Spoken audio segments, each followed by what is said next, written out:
Este es el audiolibro La Caridad Universal, del venerable maestro Samael Aún Weor, narrado tal y como usted lo leería en la versión impresa de este libro. Escrito por el venerable maestro Samael Aún Weor, narración por Parsifal Flores Águila. La Caridad Universal. Introducción. No pretendemos escalar elevadas posiciones, ni queremos hacer demagogia. Lo único que queremos es servir. Eso es todo. No es este un libro de eruditos, sino de caridad consciente. Habrá muchos sabios en el mundo, pero desgraciadamente, en estos tiempos la caridad se ha enfriado. Queremos ser caritativos, queremos cultivar ampliamente la caridad consciente. El movimiento gnóstico cristiano universal, la acción liberadora americana del sur y el Sivananda Aryavarta Ashrama se ha unido para iniciar una nueva era entre el augusto tronar del pensamiento. Millones de personas de todas las escuelas religiosas, órdenes y sectas han respondido al llamado de los tres movimientos unidos. Estamos en condiciones de darle al mundo un cambio total y definitivo. Negarse a colaborar con el triángulo, Alas, Gnosis, Sivananda, significa de hecho aislarse de sus semejantes, y por ende serán condenados por los grandes sabios ante el veredicto solemne de la conciencia pública. No tendrán derecho a sentarse a la mesa de los mártires que se sacrificaron por la nueva era. Es necesario realizar el Cristo social entre la humanidad doliente. Es urgente sacrificarse por la humanidad y promover un nuevo orden altamente científico, filosófico y profundamente místico. Este es el instante en que nosotros debemos organizar el ejército de salvación mundial. Quien no está con nosotros, está contra nosotros.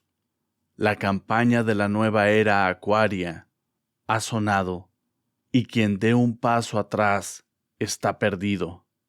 Gnosis es sabiduría, Gnosis es amor, Gnosis es sacrificio de sí mismo. Quien no sea capaz de sacrificarse por sus semejantes es indigno de vivir. Quien no sea capaz de cooperar por el bien de los demás caerá en el abismo de perdición.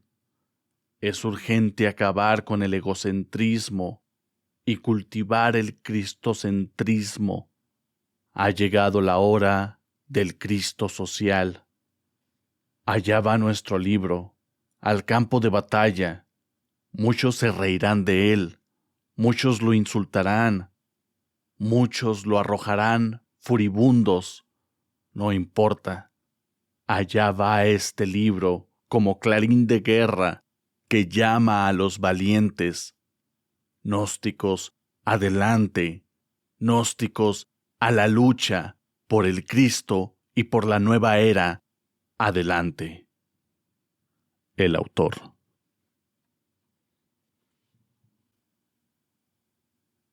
La caridad universal. Un análisis a fondo nos lleva a la conclusión de que la caridad debe ser consciente. Amor es ley, pero amor consciente. Los grandes de la tierra constantemente dicen: yo doy muchas limosnas, yo soy muy caritativo. Cuando algún poderoso se gasta unos pocos pesos en alguna obra de beneficencia pública, lo pregona a los cuatro vientos por medio de la prensa y la radio, y todo el mundo dice: Este es un hombre bueno. Sin embargo, a pesar de tanto pregón y de tanta propaganda, las calles de la ciudad están llenas de hombres que perdieron el empleo, de madres que se entregan por un pedazo de pan para sostener a sus hambrientos hijos, de lisiados que mendigan o que tratan de trabajar vendiendo loterías, periódicos, etcétera, para no morir de hambre, de padres de familia buscando trabajo, etcétera, etcétera, etcétera. Y sin embargo, se habla de caridad. Esa es la triste ironía del mundo. ¿Dónde está la caridad? Existe en el ser humano una tendencia fatal a considerarse siempre superior a los infelices de la vida. El banquero, el hombre de negocios, la dama elegante, pasan por la calle arrogantes, altivos, y cuando encuentran en su camino un paria de la vida, no lo miran, y si lo hacen es para arrojarle con soberbia una moneda. No quieren darse cuenta estos soberbios que el mendigo, el inválido, el hombre sin trabajo, la madre hambrienta, no son menos que nadie, que son iguales a nosotros, que son nuestros hermanos. Todos somos humanos y como tales formamos una gran familia, la familia humana. El dolor de cualquier ser humano afecta en una u otra forma a toda la familia. La caridad bien entendida significa el pleno reconocimiento de los derechos humanos. No es justo que unos pocos tengan la dicha de tener casa propia, lujoso automóvil, rentas, etcétera, etcétera, mientras la gran mayoría sucumbe de miseria. No es justo que la dama elegante goce en su mansión, mientras en la puerta se sienta cansada y hambrienta la madre pobre que clama un pedazo de pan. Todos somos humanos. La sangre que corre por las venas del infeliz corre también por las venas del poderoso. Es la misma sangre de la familia humana. Es absurdo mirar con desprecio a nuestros semejantes, a nuestros hermanos. Es ilógico considerar a todos como seres extraños. Nadie puede ser extraño en la familia. El poderoso ayuda al poderoso, el gobierno ayuda al ilustre y abandona al infeliz a su propia suerte. La sociedad actual necesita pasar por una verdadera y justa reforma social. Eso es el Cristo social. Necesitamos avivar la llama del Espíritu con la fuerza del amor. Necesitamos desarrollar la comprensión creadora.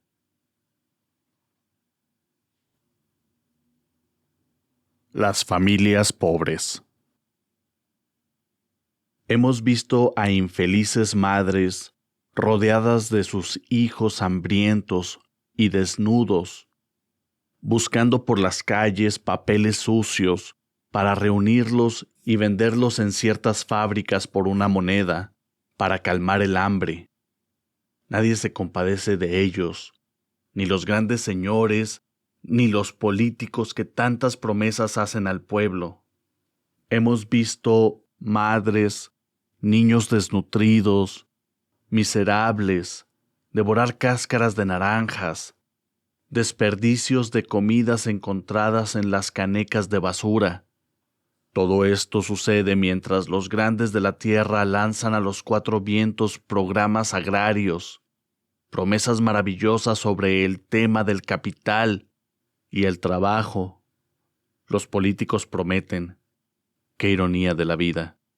Prometen, prometen. ¿Hasta cuándo tanta injusticia? Entre canales de aguas negras hemos visto, en la Ciudad de México, a estas pobres madres sumergirse para sacar el cadáver de un cerdo, de un ave de corral, ya en descomposición, para calmar el hambre de su familia. Y sin embargo los políticos prometen. Para las familias pobres no existe más que el desprecio.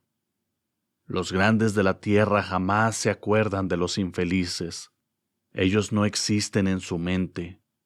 Algunos gobiernos inventan asilos para familias miserables. Los pobres prefieren vagar por las calles con su miseria a cuestas antes de meterse a este nuevo tipo de cárcel. Tienen razón. La libertad es muy bella y es preferible morir de hambre, siendo libre, que morir lleno en una jaula. La vivienda campesina es para los trabajadores bien remunerados. Las casas granjas son para los empleados de la burguesía, para quienes pueden darse el lujo de pagar bien. Nosotros los gnósticos debemos luchar por estos infelices. Debemos abrir comedores públicos para estos parias de la vida. Debemos luchar ante los gobiernos de la tierra para que estos pobres infelices tengan también su techo humilde pero limpio, aireado, alegre, un techo de libertad, no una jaula piadosa en cuya puerta esté escrita la palabra asilo. Debemos los gnósticos luchar por estos infelices. Vivir no es un delito. Estas pobres madres, estos niños hambrientos, desnudos, también tienen derecho a vivir.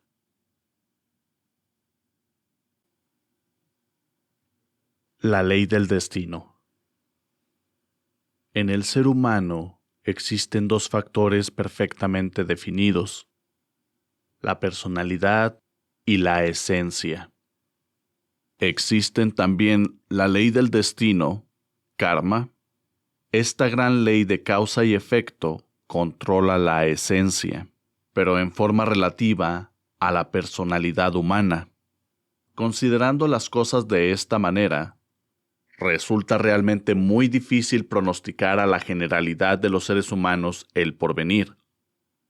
Del mismo modo que resulta aventurado pronosticar el futuro de una máquina loca sometida a la ley fatal de los accidentes. La personalidad se forma en el hogar, en la escuela, en el medio ambiente. Es el resultado de la educación, del ejemplo, de la costumbre, etc. La personalidad es el instrumento del yo. Otra cosa es la esencia del alma, la cual es anímica. Por lo común, el embrión del alma que todo ser humano lleva encarnado queda detenido en su desarrollo cuando el yo robustece a la personalidad. El yo es Satán en nosotros. Un yo fuerte y una personalidad extremadamente desarrollada son suficientes para detener el crecimiento de la esencia. La esencia es el embrión de alma que todo ser humano tiene encarnado. El hombre todavía no ha encarnado su alma. Es absurdo culpar de todas las miserias humanas a la ley del destino. No negamos la acción del karma, pero éste controla la esencia y relativamente a la personalidad. Podríamos decir que un 50% de las amarguras de este mundo son el resultado de accidentes. Echarle la culpa de todo al karma es absurdo. La miseria, el crimen, el robo son el resultado de nuestra falta de caridad. El infeliz que solo conoció la miseria, que vio a su madre sufrir y morir agotada por el hambre, tiene que odiar a la sociedad, tiene que declararse su enemigo mortal. No podemos culpar de éste al karma, al destino. Somos nosotros mismos los creadores de semejantes monstruos. Cría cuervos y te sacarán los ojos. Algunos fanáticos cuando ven sufrir a alguien exclaman: «¡Karma, karma!», y llenos de crueldad se alejan del infeliz. Otros dicen que es castigo de Dios. Culpan de la miseria a la gran realidad, ignorando que esta es paz, abundancia, felicidad, perfección. La gran realidad no ha creado el dolor, la miseria. Somos nosotros los creadores. Es necesario comprender esto y luchar por un mundo mejor. Tenemos que remediar esta situación. Así es como se desarrolla el embrión del alma.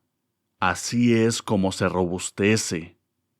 Quien se sacrifica y da la vida por los demás está en camino de llegar a tener existencia real. Y todo aquel que tiene existencia real encarna su alma.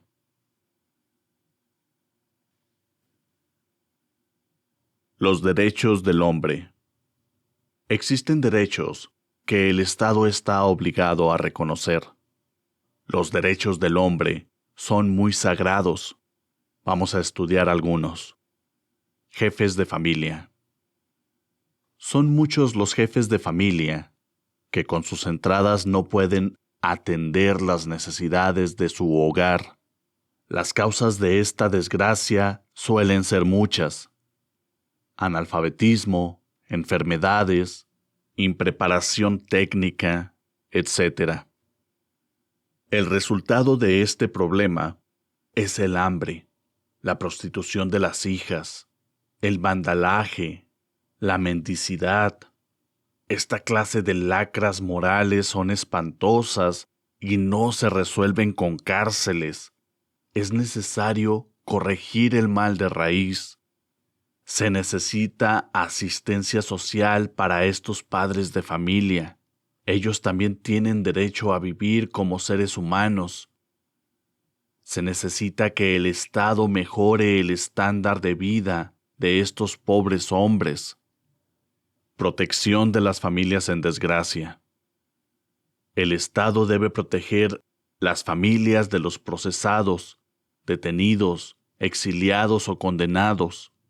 Estas pobres familias, que quedan sin amparo económico, deben ser protegidas por el Estado.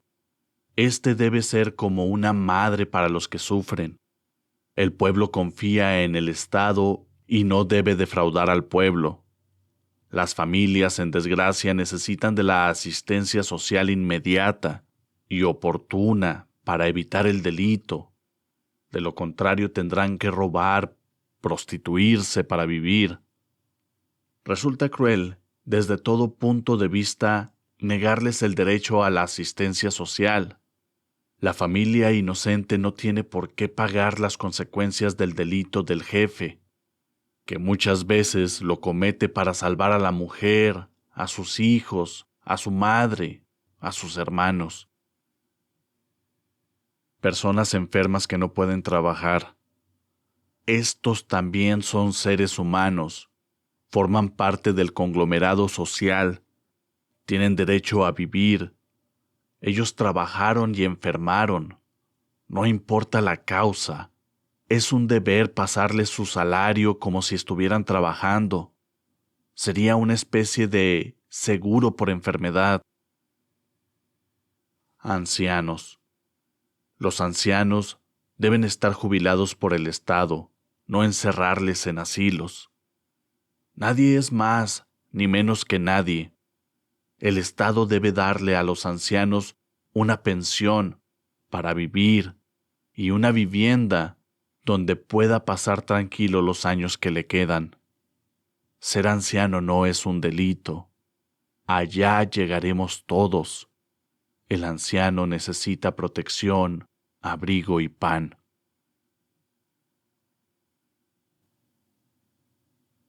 La mujer caída. Ella era una tierna joven, llena de encantadora belleza. Su único delito fue haber amado mucho, como sucede generalmente en estos casos. El galán, después de haber satisfecho su deseo sexual, se aleja de ella. Viene a nosotros la infeliz, quiere un consejo, está encinta. El galán La ha abandonado. Le hizo promesas que no ha cumplido. Sus padres ignoran su estado. Ya no puede ocultar al hijo que lleva en sus entrañas. Si confiesa, será arrojada de su casa. ¿Y la justicia? Es mayor de edad. Entonces, ¿qué hace? Está perdida. Mendiga por las calles. Busca el burdel, la barriada, el vicio. La mujer caída abunda en la vida urbana. Se le ve en los cabarets, en las cantinas, lamentando su desgracia entre copa y copa. Se le ve en las calles mendigando con el hijo entre los brazos. Cometió un delito que la sociedad, hipócritamente, no perdona: haber amado mucho. Los gobiernos de la tierra se ríen de estos casos. Nadie compadece a la infeliz. Lo único que hace la sociedad es arrojarla a la delincuencia. Nosotros pedimos piedad para la mujer caída. Nosotros rogamos a los poderosos de la tierra asistencia social para estas infelices. Nosotros pedimos caridad para estas mujeres.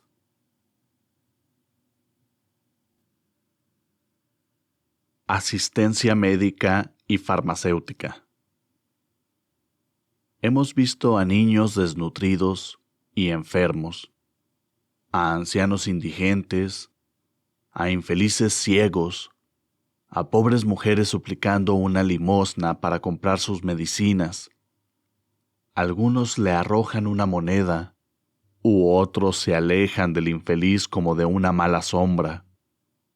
No existe piedad para los enfermos pobres, y esto sucede en la civilización moderna.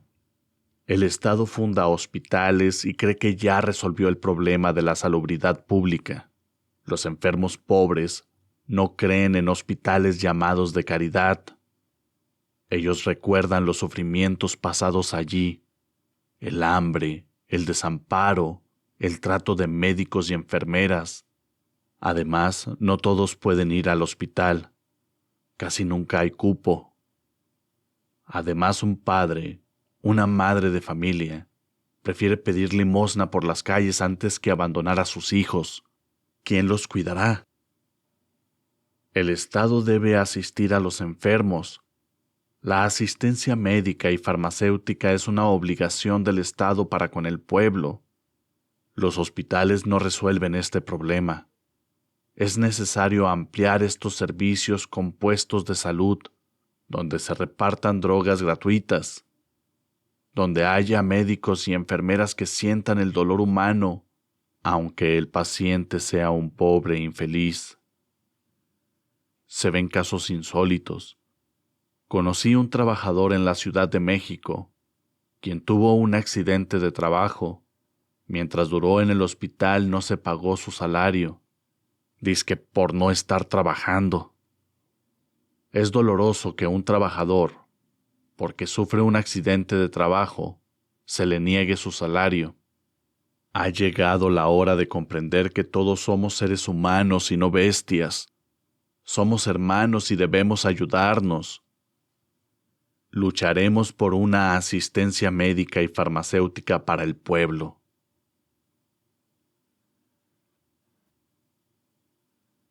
El derecho a trabajar. Cuando el ser humano llega al estado adulto, tiene el deber de trabajar. Desgraciadamente, al llegar a esta edad, vienen los problemas. El joven solicita un empleo y todos se ríen de él. Venga mañana, venga dentro de 15 días. Cuando haya una vacante le tendremos en cuenta. Así va pasando el tiempo, y el joven se va angustiando poco a poco. Quizás su familia, su madre, sus hermanos tienen hambre y la única esperanza es él, su salario. Pero la sociedad lo rechaza. El joven cae al abismo del delito. Es indispensable, para conseguir trabajo, el padrino, la palanca, la cuña. Sin esto, sin las influencias, no hay trabajo para el pobre, y el resultado no se hace esperar mucho tiempo. Aquel joven lleno de ilusiones, esperanza de su familia y de la misma sociedad, desesperado por el dolor, se lanza al delito, al vicio, al crimen. Entonces la sociedad pone el grito en el cielo. Se le persigue, se le encarcela, se le mata. Todo el mundo se alarma, pero nadie investiga la causa que llevó a ese joven al delito. Lo mismo a jóvenes, a hombres, a ancianos. Se les niega la manera de ganar honradamente el pan de cada día. Y hemos visto en las calles, junto a las grandes plazas del mercado, humildes labriegos huyendo con los frutos que han traído del campo. No se les deja trabajar porque no tienen el dinero para pagar un puesto en la plaza del mercado. Ellos que traen el maíz, el plátano, la papa, etc., para que vivamos los habitantes de la ciudad, se les niega un sagrado derecho: trabajar. El Estado tiene la obligación de velar por este derecho, porque trabajar no es un delito. Si los gobiernos tienen un pueblo sano, fuerte, un país rico, floreciente, tienen que proteger el trabajo.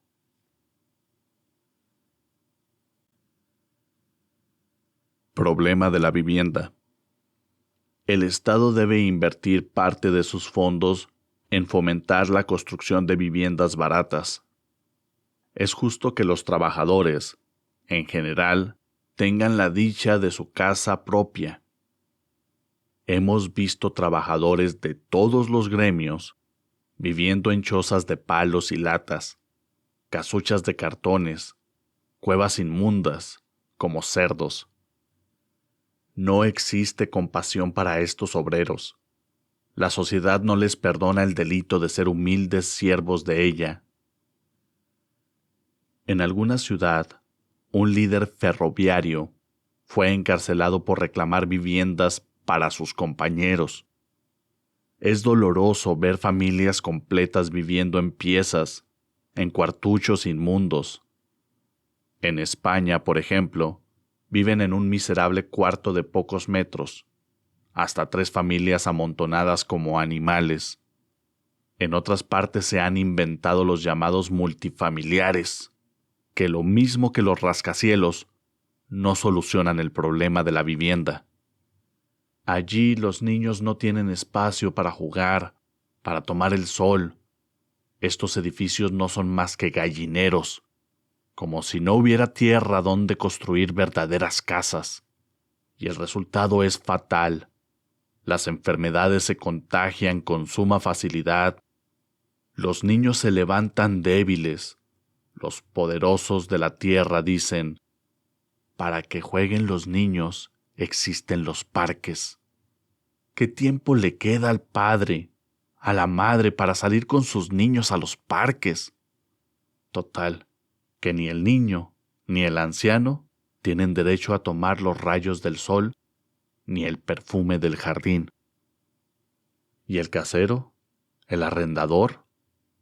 Este es implacable, no admite excusas. El dinero hay que tenérselo por encima de todo, listo y a la mano.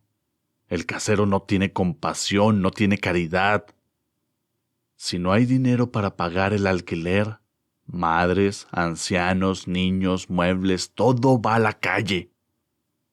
El casero se olvida de que todos somos humanos, de que todos somos hermanos. El problema de la vivienda es gravísimo. Ha llegado la hora de municipalizar la vivienda.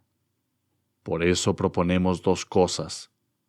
Primero, municipalización de la vivienda. Segundo, descongestionamiento de la vivienda urbana. Con el primer punto propuesto, se acaba para siempre la explotación del casero. Con el segundo se descongestiona la vivienda urbana, mejorando notablemente la situación económica y social del pueblo. La municipalización de la vivienda daría al Estado fondos monetarios para ampliar el espacio vital de la vida urbana. El sistema de casas granja, además de poderse construir en la periferia de todas las ciudades, resulta inmensamente productivo para la sociedad, pues la granja casera daría productos agrícolas de diario consumo, lo mismo que los animales de corral. Algunos gobiernos ya han iniciado este sistema con maravillosos resultados. El Estado puede comprar, permutar, casas, lotes, dar facilidades para la construcción mediante pequeños préstamos. La idea está en marcha, pero hay que intensificarla para que todos gocen de su casa propia. La municipalización de la vivienda debe convertirse en ley. Respetar los bienes ajenos es ley.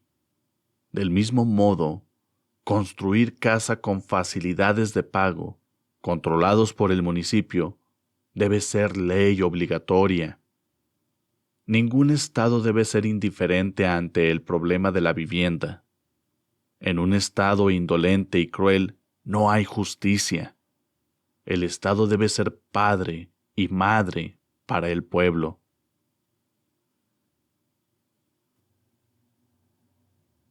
La familia, los salarios y la vivienda. Han pasado ya aquellos tiempos en que la mujer se entregaba de lleno a su divina misión de madre. La dicha de un hogar ha sido terminada por el duro batallar de la existencia. La madre fue sacada del hogar y llevada a la oficina, a la fábrica, al almacén y hasta el cuartel.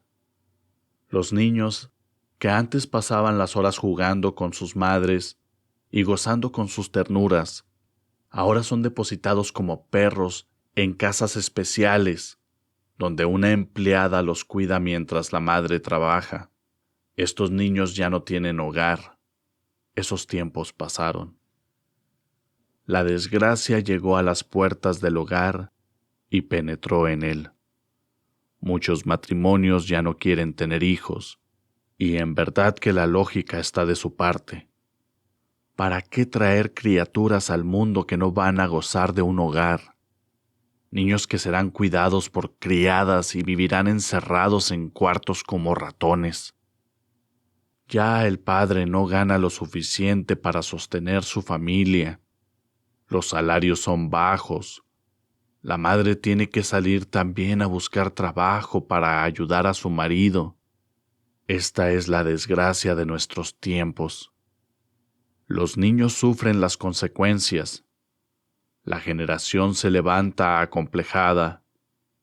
Al llegar a grandes, dicen, mi padre trabajó. Mi madre no pudo criarnos bien porque también tuvo que trabajar. En este mundo, lo que vale es el dinero. A esta conclusión llega el hombre de esta generación, porque el rico dice, ¿quién eres tú? El dinero habla por ti. Tanto tienes, tanto vales. Si no lo tienes, consíguelo trabajando. Y si no consigues trabajo, siempre consíguelo.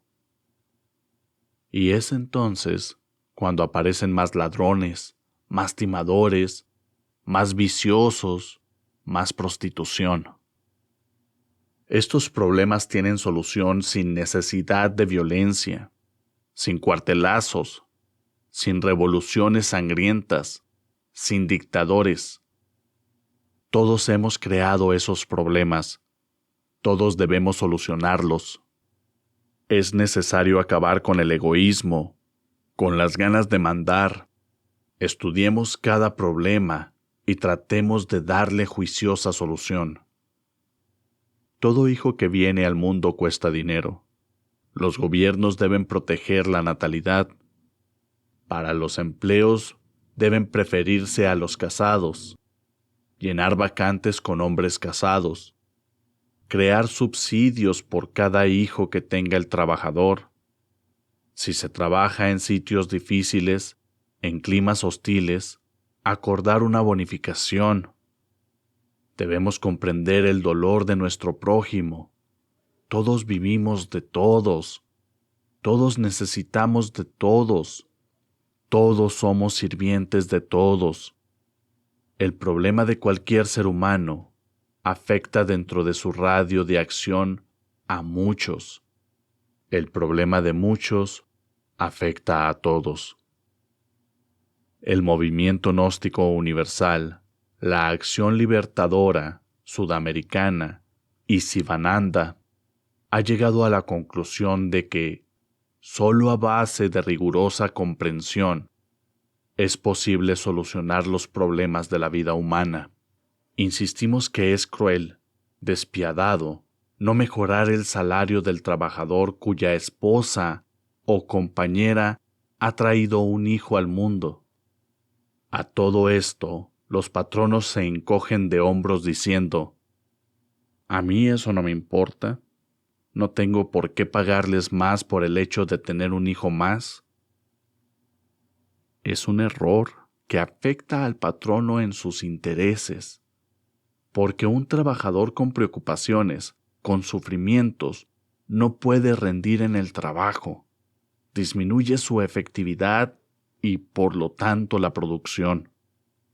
Cometeremos un crimen al sentirnos separados de nuestros semejantes.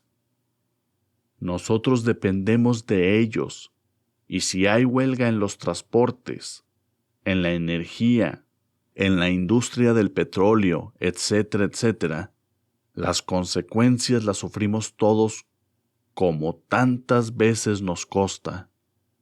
Si queremos hogar feliz, si queremos que la mujer vuelva a su hogar como ángel de la felicidad, si queremos que nuestros hijos se levanten sin complejos, debemos intervenir ante los gobiernos de acuerdo con nuestras capacidades, para que el trabajador sea mejor remunerado. Todos debemos cooperar para resolver este problema.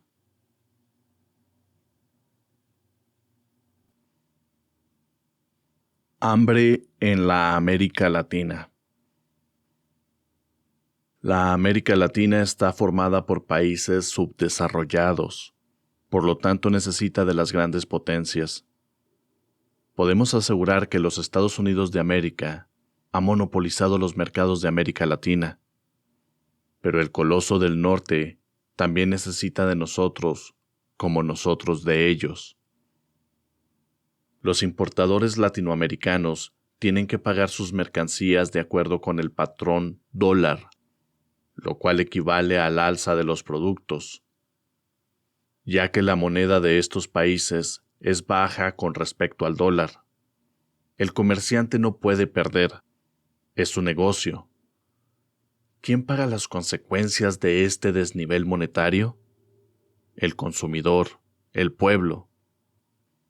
De ahí la importancia de que se revisen los tratados comerciales, de que se busquen fórmulas a fin de que la moneda de los países latinos adquiera una mejor posición con respecto al dólar, porque es un hecho fuera de toda duda que los pueblos latinoamericanos sienten odio, resentimiento, inconformidad contra los Estados Unidos de América. Y al gran país del norte no le interesa rodearse de enemigos, de resentidos. Es necesario buscarle solución al problema, sin egoísmo. Hay que cultivar el cristocentrismo. Solo así tendremos paz, abundancia, felicidad. Es necesario dejar el egoísmo y realizar el Cristo social. Carestía de la vida. En coche rodamos por las calzadas del viejo país de los aztecas. Nos hallamos en la bella capital de los antiguos náhuatl. El chofer del taxi es un viejo alegre y locuaz. Las calles del gran mercado de La Merced, los almacenes de víveres, están repletos de gentes que compran. El hombre del taxi comenta algo sobre la carestía de la vida y nos dice: vean, estos almacenes a ninguna hora están desocupados. Por estas calles circulan millones de pesos diariamente. Estos locales son carísimos y por lo tanto los comerciantes sacan el alquiler de sus productos, es decir, del consumidor. De ahí que los víveres sean tan caros. Le contestamos: así es, y hay que tener en cuenta los acaparadores. El campesino es quien menos gana. El producto pasa por muchas manos y cuando llega al consumidor trae todo el recargo. El coche se abre paso y el chofer continúa: vean, los comerciantes han elevado un memorial al gobierno solicitando intervengan en los precios del alquiler de locales. Así, afirman, podrían vender a precios más bajos. Eso es claro, le respondimos. La municipalización de la vivienda, de todos los locales comerciales, traería el abaratamiento de la vida, porque el gobierno puede tener almacenes de depósito de víveres para evitar acaparadores. Así el campesino recibiría el precio justo por sus productos. El expendedor vendería a precios controlados por el gobierno. No necesitamos del capitalismo ni del consumismo para vivir. Lo que necesitamos es la comprensión.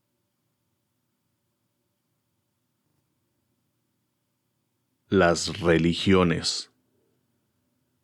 El postulado del sabio matemático Albert Einstein: energía es igual a masa multiplicado por la velocidad de la luz al cuadrado, dio en tierra con el materialismo ateo.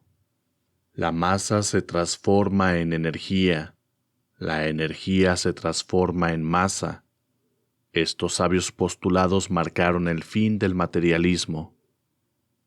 El binomio espíritu-materia no es sino la manifestación de una misma cosa. Esta es la energía. Las religiones tienen una base científica. Los templos son verdaderas plantas de energía atómica. Las oraciones son fórmulas mentales que nos permiten generar energía que pasa de un cerebro a otro.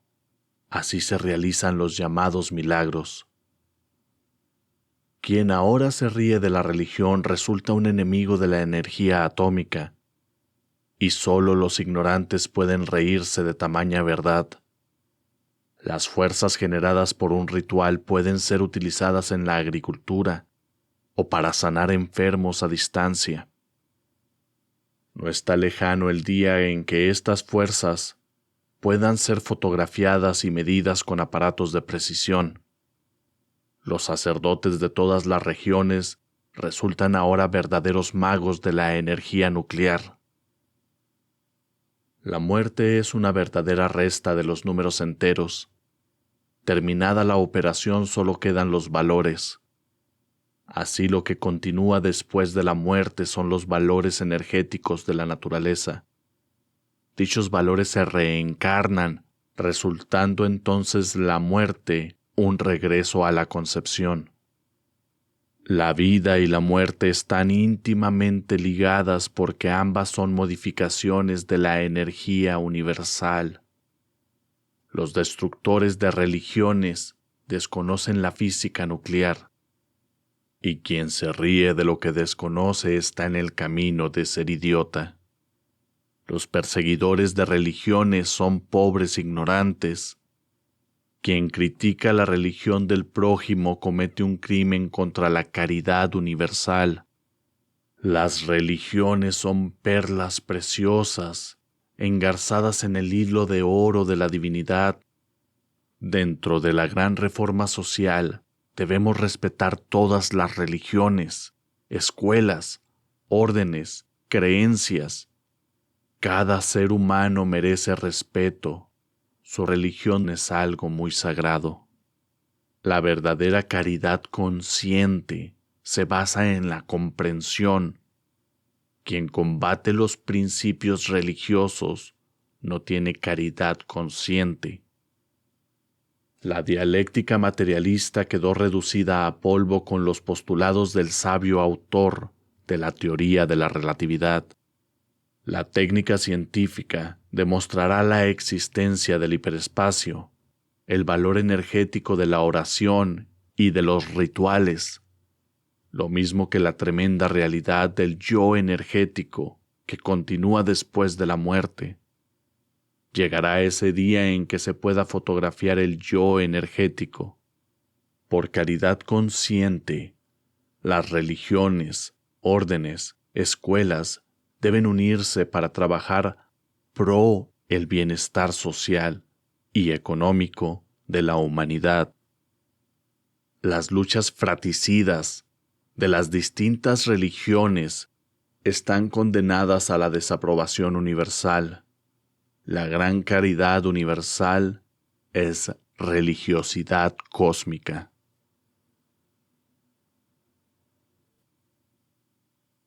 Creación del Instituto de la Caridad Universal. Conclusiones de la comisión encargada de elaborar el proyecto de la Caridad Universal en el Congreso Gnóstico Cristiano Ecuménico de San Salvador, celebrado entre el 27 de diciembre de 1972 y el 2 de enero de 1973. La comisión encargada de elaborar el proyecto de la Caridad Universal, considerando 1. Que se debe crear un organismo de caridad a todos los niveles que opere eficazmente encajando dentro de las leyes de cada país. 2. Que este instituto debe crearse automáticamente por todos los miembros de MGCU de cada país y en las respectivas seccionales o filiales representados en este Congreso. 3. Que algunos gobiernos hacen grandes aportes para la beneficencia. Los que no llegan a su destino, o sea, los menesterosos, porque son interferidos por organismos que se hacen pasar por caritativos, pero que venden los artículos donados a entidades comerciales en lugar de distribuirlos gratuitamente. 4. Que mediante el instituto podrán canalizarse esos servicios y donaciones oficiales para que realmente lleguen a los menesterosos y no se continúe haciendo comercio y se explote inhumanamente estas donaciones. 5. Que es necesario que este instituto entre en contacto con los diferentes organismos o asociaciones de beneficencia, acciones comunales o de cualquier tipo de servicio caritativo para coordinar y contribuir a que se operen eficazmente en pro de la caridad consciente.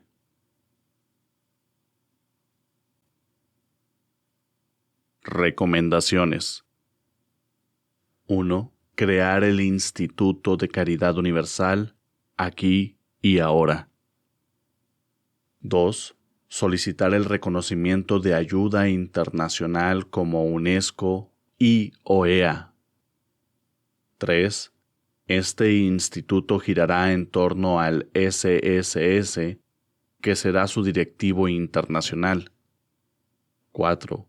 El instituto tendrá un presidente nacional que será el mismo, que represente la autoridad del soberano comendador en cada país. 5. El presidente nacional del Instituto de Caridad Universal coordinará todas las funciones de este en su país, debiendo informar al SSS sobre sus actividades. 6. Las comisiones serán encargadas de entrar en contactos con la comunidad. 7. Se sugiere la creación de un organigrama cuya cabeza y consultor central sea el venerable Samael Aún Weor, asesorado por el viceconsultor, venerable maestro Garga Cui Shines, per revista Abraxas, número 36.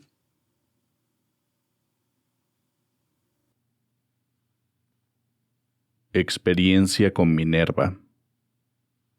Me encontraba dentro de un lumicial para realizar la invocación sagrada. En el centro del lumicial había oculto un triángulo sostenido por una columna. Invoco a Minerva.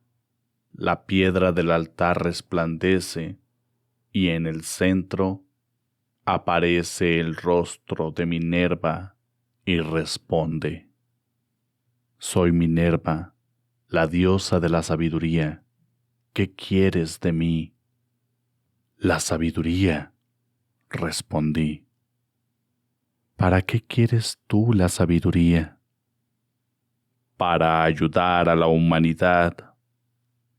Minerva guardó un silencio profundo y solo quedaron sus ojos azules suspendidos en el ambiente. Entonces comprendí: el silencio es la elocuencia de la sabiduría.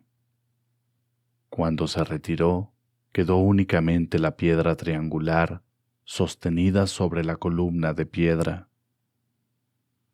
Es obvio que hay que cristalizar dentro de nosotros mismos a las tres fuerzas primarias de la naturaleza y del cosmos, que devienen del santo Okidanok, omnipotente y omnisciente. Incuestionablemente, el santísimo Okidanok estuvo representado por esa columna en la que se sostenía la piedra triangular. He dicho. Samael Aun Weor. Esto concluye la lectura del libro Para los Pocos, escrito por el venerable maestro Samael Aun Weor. Narración por Parsifal Flores Águila.